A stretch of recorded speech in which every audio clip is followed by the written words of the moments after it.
Alright, so here's how to create or add YouTube shortcut on desktop PC or laptop. Alright, so let's get started. First of all, let me just open up the youtube.com. Alright, there we go. And then from here, you need to select the three dots on the right upper side. And then from here, you need to select the cast, save and share option. Under this section, you will see install YouTube. And again, you can select the create shortcut option to create a shortcut. So let's just tap on the create shortcut. And now you need to name it like YouTube and then tap on create. All right. So if you just go back, and as you can see, we got a YouTube shortcut in front of you in the desktop. But you can also install the YouTube by tapping on this option right over here. So let's just tap on the install YouTube and then tap on install.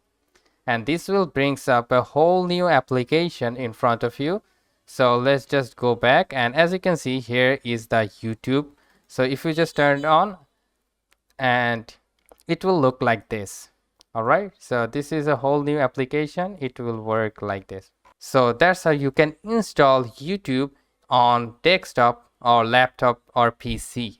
So that's how you can simply do it, and hope this video helps. If yes, please leave a like and comment down below if this works.